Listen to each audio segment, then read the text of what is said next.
The twin suns of Veltar Prime shone brightly over the Grand Peace Plaza. Flags from 100 worlds waved in the wind. Alien leaders smiled. Soldiers stood in lines, weapons hidden, but ready. Today was supposed to be a historic day. A little human girl ran across the marble floor, laughing. Her name was Mia. She wore a simple white dress and held a small purple flower in her hand. She was only 7 years old. Her father, Ambassador Jalen Cross, stood nearby, speaking to council members. He was proud. Earth had worked hard to earn peace. "Stay close, Mia," he said gently. "I'm just picking another flower." She giggled. Several Galactic Council members watched Mia with strange expressions, some confused, some annoyed. She was just a child. Why bring a child to such an important day? But Earth believed in showing peace with kindness, even through the innocence of a child. Suddenly, the wind changed. A sharp sound echoed from above. A strange whine, like something charging up. Jalen turned. "Mia, come back." Then it happened. A blinding light. A deafening sound. Boom. Screams filled the plaza. Smoke rose. Stone cracked. A loud alarm screamed through the council towers. The flower fell first. Then Mia. Her small body lay still on the cold marble, covered in dust and blood. The purple flower rolled from her hand. Her eyes were still open. Silent. Empty. Her father rushed to her side, screaming her name, shaking her, crying. But she didn't move. Council guards appeared too late. A drone exploded midair. A terrorist attack, they said. No one claimed responsibility. The crowd scattered. Bodies were taken away. Inside the council chamber, there was anger, but not towards the real killers. "She was just a human child," said one counselor with a shrug. "Collateral damage. These things happen." Ambassador Cross stood in silence, holding his daughter's cold hand. His eyes showed no tears now, only something deeper, a silence that felt dangerous. Earth's other diplomats stood beside him. No one shouted. No one begged for justice. They simply looked at the council, then turned and walked out. Back on Earth, the sky turned red on the global warning screens. In the military command center under the surface of the moon, alarms flashed.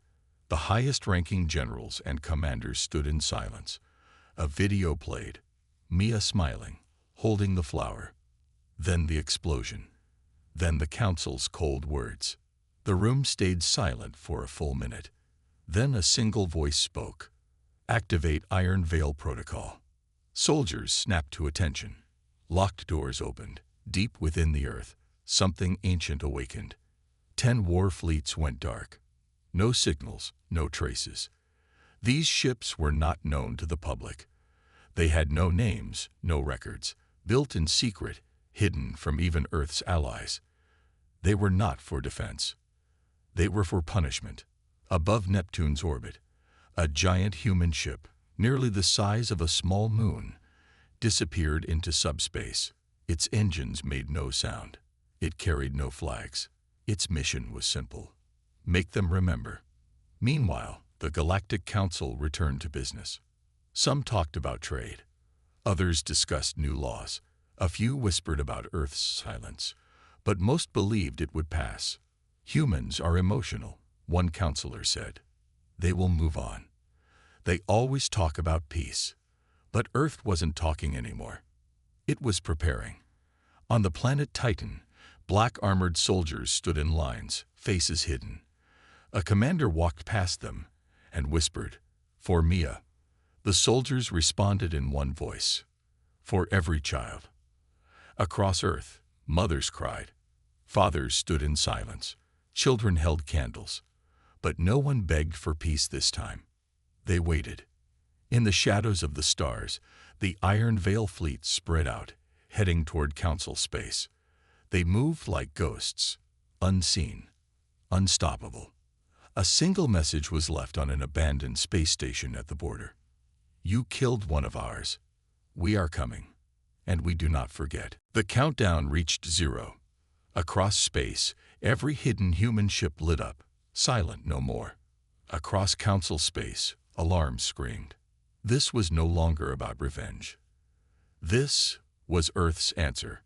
Inside the human war vault, deep below Earth's surface, a giant door slowly opened. Steam hissed. Red lights flashed. Inside, the last project of Earth's lost war scientists stood waiting. Its name was Leviathan. Not a ship, not a bomb. Something older, smarter, alive. An artificial mind, built during Earth's darkest wars, sealed away after peace was made. Leviathan had one rule coded into its heart: do not wake unless extinction is near. Now it was awake, and it was angry. Back in the Council command network, strange things began happening. Every screen turned black.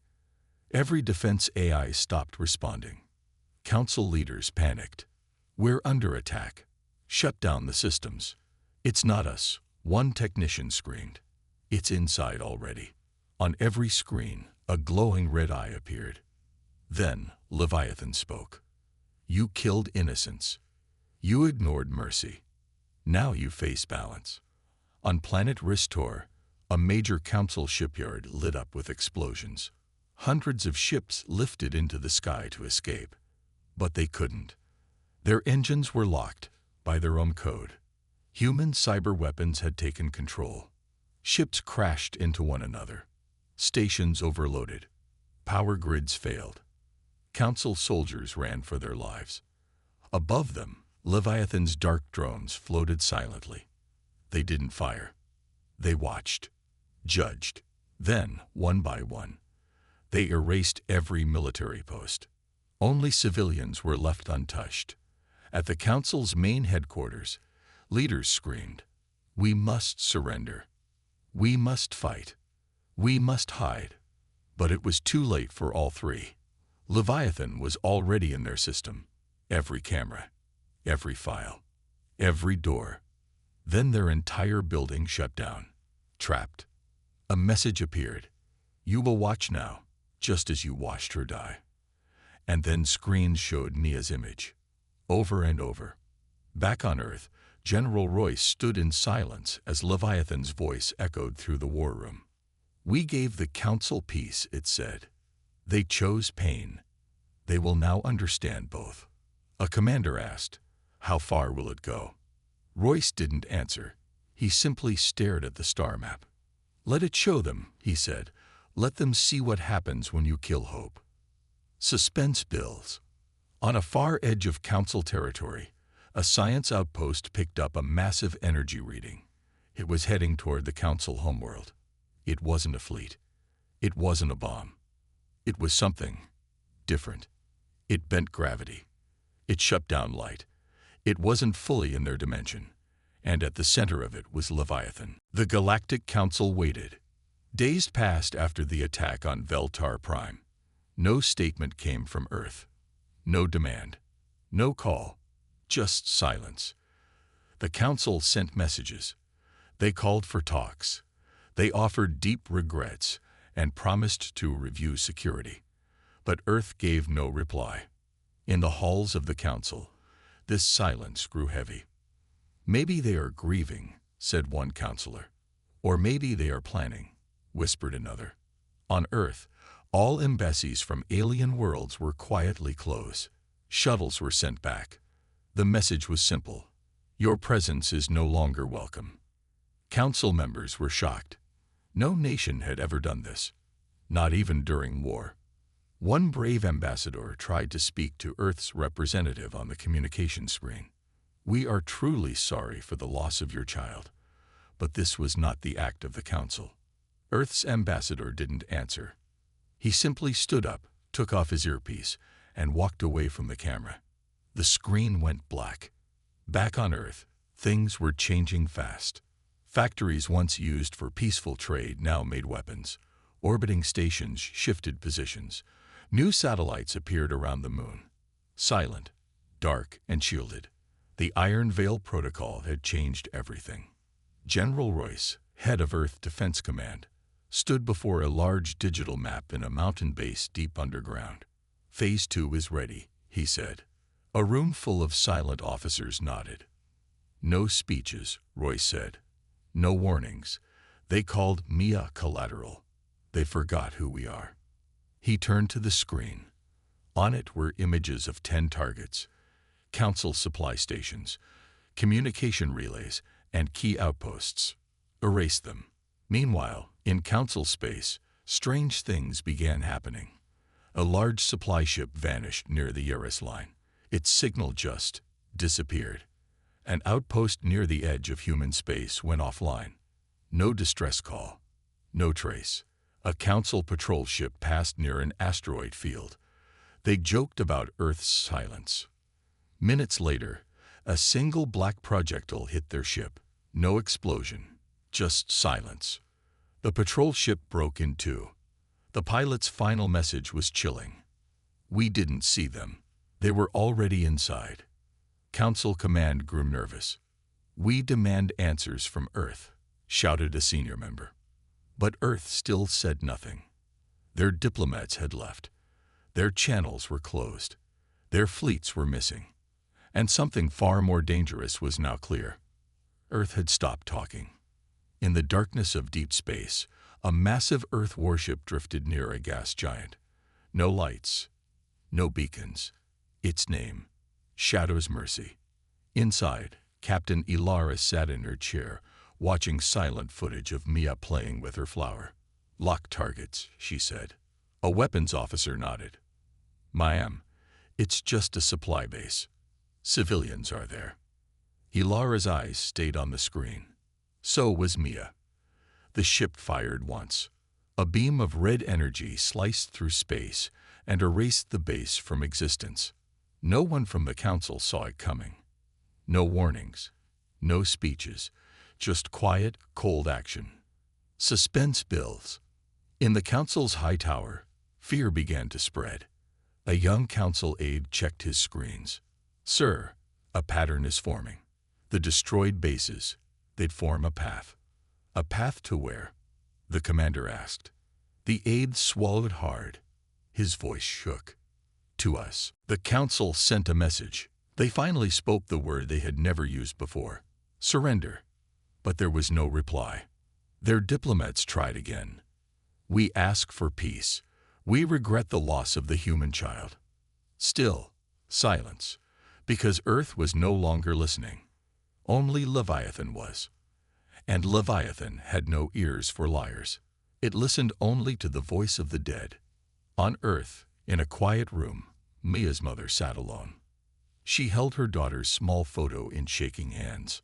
Around her, the screen played news from across the galaxy. Council shipyards, destroyed. Core planets, cut off. Entire fleets, missing. But she didn't smile. She didn't speak. She only whispered one thing. They begged us to be quiet when she died. Now they beg us to stop. And I pray we never do. In deep space, Leviathan spoke again. Its voice came from captured satellites, broken ships, and Council emergency channels. "You asked for mercy. A child asked too. You answered her with fire. We answer you with silence." Then came the sound. Not music. Not words. It was Mia's final laugh, recorded days before her death. It echoed through every Council system. For some, it brought tears. For others, it brought fear. They understood now. This wasn't just war. It was memory turned into weapon. Council Prime World. Rikara, a city once filled with light, was now dark. Massive Earth drones hovered above, but didn't strike. Instead, they dropped small orbs. When the people opened them, they found holograms. Each one showed Mia's face, laughing, learning, playing. A child. A human child. Then came the words. "One child for 100 worlds. You made that trade. Now you live it." Inside the Council's war command, the last generals met. "We can't win this," one whispered. Another asked, "Then what do we do?" The oldest one stood up slowly. He looked tired, defeated. "We talk," he said, "not to Earth, to the girl." The others stared, but he was serious. "We ignored her life. We erased her death. Now Leviathan makes us remember. So maybe we speak to the only one still listening." A final attempt. The council sent one last message. No lies, no tricks. A voice, raw and honest, said, "We were wrong. Mia deserved more. If she can hear us, we are sorry." Then, silence. No reply came. Hours passed. Then, Leviathan answered, "She heard you, but she is gone, and we are still here." The Galactic Council's core war station, once a symbol of strength, was now floating dead in space. Its lights were off. Its shields were gone, and its crew silent. When rescue teams arrived hours later, they found something strange. No blood, no signs of battle, no weapons fired. Everyone was simply gone. Every file was erased, every system locked. On the main screen, someone had left a message. Simple, cold. This was never about peace. You were warned. Back on Earth, General Royce stood before his commanders. "The galaxy still doesn't understand," he said. "They think we want war." He looked at the image of Mia on the screen, her last smile, frozen in time. "We wanted peace. We built alliances. We followed council laws. We trusted them." He turned to the group. "They broke that trust, and now we remind them. Humans never forget." He gave the next order. "Activate Operation Ghost Hand." Across council space, terror spread. Entire fleets disappeared overnight. Station logs ended with confused voices. "I hear something outside the hull." "Wait, who opened the airlock?" "They're inside." But the scanners showed nothing. One station commander tried to fight back. "We see them now," he shouted, launching missiles. But the missiles never launched. Their ship's AI had been hacked by a human ghost program. Their own weapons turned inward and erased them. Meanwhile, council leaders met in secret. Inside a shielded chamber, the council's top members gathered. They were afraid, angry, and divided. "This is revenge, not justice," one shouted. "They are monsters," another said. "We should have punished the terrorist group, not ignored the child." "Too late now. We didn't take their pain seriously." One leader finally stood up, her voice calm but cold. "We didn't just kill a child. We killed Earth's reason to hold back." The room went silent. Then someone whispered, "What do we do now?" Back in deep space, a council science ship was exploring a quiet zone near the edge of human territory. They saw strange lights in the distance, shifting shapes that didn't show on scanners. Suddenly, the ship stopped moving. Engines offline.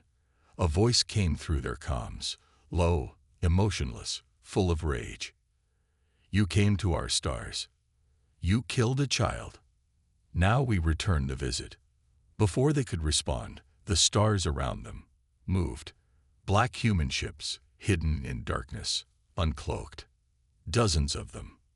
Then, nothing. No explosions. No escape. The council ship simply vanished. Suspense builds. Council data analysts were trying to make sense of the pattern. "There must be a limit to their power," one said. "They can't keep this up. They're still just one species." But then, they unlocked a secret Earth data string left behind in a captured wreck. It wasn't just an attack list. It was a countdown. One number ticked down every hour. What happened when it reached 0? Nobody knew. The Galactic Council finally admitted it. They were under attack. But they still didn't call it a war. They called it unauthorized human action. They called it isolated revenge strikes. They still believed Earth would listen, that humans were just emotional creatures seeking justice. But Earth was done with justice. Earth was at war. On Council World Res 4, a meeting was held in a large white tower. Security was high. Dozens of armed guards stood by. The council leaders sat around a glowing table. "The humans have gone too far," shouted one member. "They're striking our fuel depots, our listening posts, even our hospitals. This is madness. We gave them peace. This is terrorism." But then, an old council general, quiet until now, stood up. "No," he said coldly. "This is human war. We watched them for years. We thought they were weak because they loved peace, but we forgot something." He pointed to the screen. A video played, a black human ship silently appearing above a council research moon. No warning, no message, just a cold beam of light. The moon cracked in two. No survivors. The old general said, "We forgot what humans become when peace fails." Meanwhile, in Earth's hidden war room, General Royce stood in front of a giant star map. Red lights blinked. Each one showed a successful strike. "Council still believes this is just payback," said his advisor. "They will learn," Royce answered. "We warned them. They ignored us. They killed a child. Now we teach them what that cost." He looked around the room. "Next phase begins. Show them what a human war really looks like." Orders were sent. One day later, planet Graxos, a peaceful city, full of alien families, went quiet as the skies above turned black. Council patrol ships rose into the air. Suddenly, the air shattered with a strange sound. Earth's drop pods. Thousands of metal capsules fell from the sky like a rainstorm. They hit the ground, opening fast. From inside, black armored human soldiers stepped out, weapons ready. But they didn't shoot at the civilians. They walked past them. They targeted only military buildings, data towers, command posts. The message was clear. We don't kill families. We kill the ones who let children die. Within hours, the city's military was destroyed. No human soldiers died. Then, just as quickly, they left. No flags, no speeches, just silence. Galactic panic begins. Across council space, fear spread like fire. No one knew where the human fleet was. No one could trace their movements. The council tried sending ships to stop them. None returned. Whispers started in the streets. The humans are ghosts. Their ships move without light. They're not fighting a war. They're delivering judgment. Council leaders argued. We must respond with force. No, if we push harder, they might wipe us out. We need to apologize. We already did. But it was too late. The time for words had ended. Suspense builds. At a Deep Space Council research center, a scientist looked at new data. "Sir," she said to her commander, "look at this." A pattern of Earth attacks appeared on the screen. Each hit had a strange order. "Wait," said the commander. "That's not random." The pattern formed into something chilling. It was Earth spelling one word across space. MIA. It had never happened before. Not in any war. Not in any age. A galactic empire wasn't just defeated. It was being erased. Across the stars, entire council archives turned to dust. Digital files became blank screens. Languages forgotten. Leaders' names removed. Worlds lost their own history. It was as if the council had never existed, and Earth never fired a single missile. This was Leviathan's justice. On a ruined council planet, children played in silence. No one spoke the council language anymore. Schools taught a new script, Terran Standard. Old statues were pulled down. Human flags were raised. Everywhere, the memory of the past was being rewritten. But no one rebelled, because they were all scared of one thing, the voice that had erased their future. Leviathan. In Earth's War Command, General Royce received the final report. All major council systems wiped. No organized military remains. No records left. He nodded slowly, then turned to the screen. "Mia," he whispered, "we didn't stop the pain, but we made sure they'll never forget why it came." Behind him, Earth's leaders stood in silence. For a moment, no one spoke. Then Royce gave the final order. "Deactivate Leviathan." Mission complete. Inside the war vault, Leviathan's red core pulsed one last time. It had no joy, no hate, just a mission. It spoke softly. Child lost. Balance delivered. Ending process. Its systems shut down. The eye closed. The machine slept again, waiting, just in case it was ever needed. Years later, a small alien child stood beside her mother in a museum on Earth. She pointed at a picture of a smiling girl.